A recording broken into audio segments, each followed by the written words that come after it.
బోధన్ పట్టణంలోని మహాలక్ష్మి కళ్యాణ మండపంలో ఛత్రపతి యువజన సంఘం ఆధ్వర్యంలో శనివారం విలేకరుల సమావేశం ఏర్పాటు చేశారు. ఈ సందర్భంగా అధ్యక్షుడు అడ్లూరి శ్రీనివాస్ విలేకరులతో మాట్లాడుతూ బోధన్ పట్టణంలో అతి పురాతన చారిత్రక ప్రాశస్త్యం కలిగిన 100 స్తంభాల ఇంద్రనారాయణ స్వామి గుడిని రాష్ట్ర ప్రభుత్వం వెంటనే పరిరక్షించి అభివృద్ధి చేయాలని ఛత్రపతి యువజన సంఘం డిమాండ్ చేసింది. ఆలయం ప్రస్తుతం నిర్లక్ష్యానికి గురై శిథిలావస్థకు చేరుకుంటున్నప్పటికీ సంబంధిత శాఖల అధికారులు పట్టించుకోవడం లేదని సంఘం ప్రతినిధులు ఆవేదన వ్యక్తం చేశారు. బోధన్కు ప్రాచీన చరిత్ర ఉందని 100 స్తంభాల గుడికి కూడా విశిష్టమైన చారిత్రక ప్రాధాన్యత ఉందని తెలిపారు.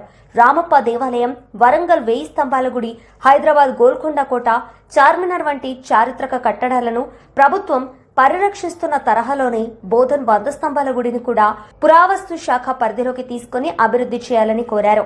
ఈ విషయంపై గత నెల 21న ప్రభుత్వ అధికారులకు న్యాయపరమైన నోటీసులు పంపినట్లు తెలిపారు. ప్రభుత్వ ప్రధాన కార్యదర్శి, మ్యూజియం శాఖ, ఎండోమెంట్స్ శాఖ, నిజామాబాద్ జిల్లా collector, police commissioner, revenue divisional అధికారి, తహసీల్దార్, మున్సిపల్ కమిషనర్ తదితరులకు లీగల్ నోటీసులు అందజేసినట్లు పేర్కొన్నారు.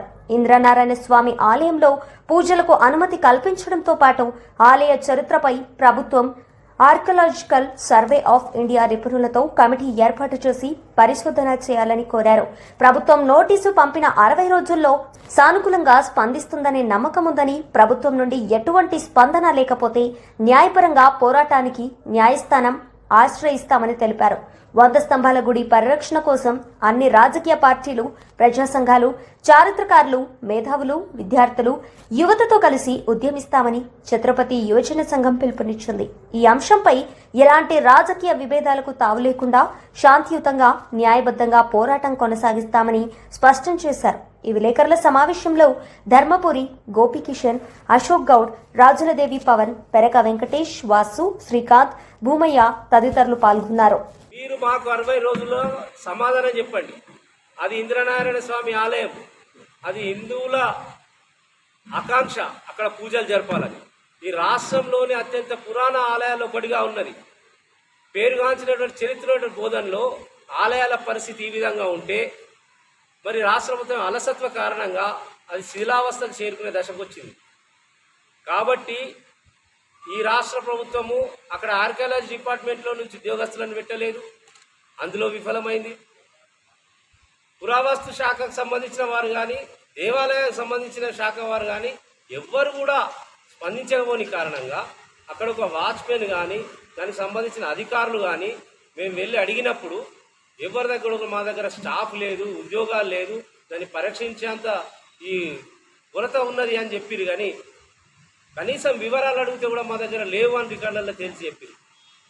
మళ్ళీ సమాచార చట్టం ద్వారా ఆఫీసుల చుట్టూ తిరిగితే గత 4.5 సంవత్సరాల నుంచి తిరిగితే ఆ డేటా కలెక్ట్ చేసి ఏదైతే గెజిట్లో ఉన్నదో, ఏదైతే ఇంద్రనారాయణ స్వామి అన్నారో మరి మీరే ప్రభుత్వం ఒప్పుకొని మరి 1323లో ఢిల్లీ సుల్తాన్ అయినటువంటి మహమ్మద్ బిన్ తుగ్లక్ దండయాత్రకు వచ్చినప్పుడు ఈ యొక్క ఆలయాన్ని ధ్వంసం చేయడం జరిగింది. మీదనున్న శిఖరాలను తీసి ఏవైతే ఆ డాన్సాలు కట్టిండో అవి అట్టనే ఉండిపోయినాయి. మేము స్పష్టంగా చెప్తా ఉన్నాం, ఆలయము 100 స్తంభాలతో ఇప్పటికి కూడా ఉన్నది. ప్రభుత్వ అధికారులకు అనుమానం ఉంటే మీరు పరిశోధన చేసుకోవచ్చు, మాకు పూజలకు అనుమతి ఇవ్వాలా, లేదంటే దేవాదాయ శాఖ ద్వారా మీరైనా పూజలు జరిపించాలా, మీరు ఒక కమిటీని ఫామ్ చేయాలా.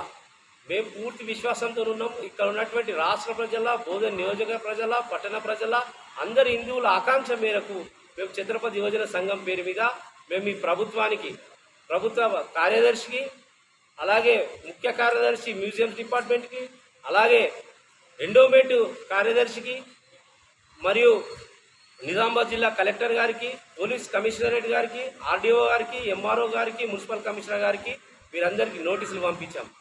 మేము పూర్తి విశ్వాసంతో ఉన్నాము. ఈ రాబో 50 రోజులల్లా మీరు సానుకూలంగా స్పందించి మీరు పూజలకు అనుమతించాలి. ఇప్పటికే చాలా ఆలస్యం అయిపోయినది. వేరే రాష్ట్రాలలో భవ్యమైనటువంటి ఆలయాల నిర్మాణం అవుతా ఉన్నది. కోర్టు తీర్పుల ఆధారంగా, న్యాయ పోరాటం ఆధారంగా తీర్పులు వెలువడతా ఉన్నాయి, సాక్ష్యాల ఆధారంగా వెలువడతా ఉన్నాయి. మేము అన్ని పక్షాలను కోరుతున్నాం, అన్ని రాజకీయ పార్టీలను, అన్ని ప్రజా సంఘాలను, మేధావులను, విద్యార్థులను, యువకులను అందరినీ ఈ 100 స్తంభాల గుడిని రక్షించుకునే బాధ్యత మనందరిపైన ఉన్నది. రాజకీయాలకు అతీతంగా మనం న్యాయ పోరాటం చేస్తాము. ఎవరిని కూడా దూషించేది, ఎవరిని కూడా వ్యతిరేకించేది, ఎవరి మనవలు రెచ్చగొట్టేది లేదు. ఖచ్చితంగా అది దేవాలయమే కాబట్టి ఈ రాష్ట్ర ప్రభుత్వము సానుకూలంగా మా లీగల్ నోటీస్ స్పందిస్తుందని మేము పూర్తి విశ్వాసంతో ఉన్నాం. రాబో రోజులలో కూడా న్యాయపరంగానే మేము కోర్టుల ద్వారానే ఈ యొక్క అంశాన్ని తేల్చుకుంటాము. ఆలోపు ప్రతి ఒక్కరిని బోధన నియోజకం ఈ రాష్ట్రంలో ఉన్నటువంటి అన్ని పక్షాల వారిని, అన్ని రకాల సంబంధించిన చరిత్రకారులని, అన్ని రకాల సంబంధించిన మేధావులను కూడా ప్రతి ఒక్కరిని కలుస్తాము, పండితులను కూడా కలుస్తాము. అందరినీ కూడా కలిసి ఆ మేరకు మా కార్యాచరణ ఉంటుంది.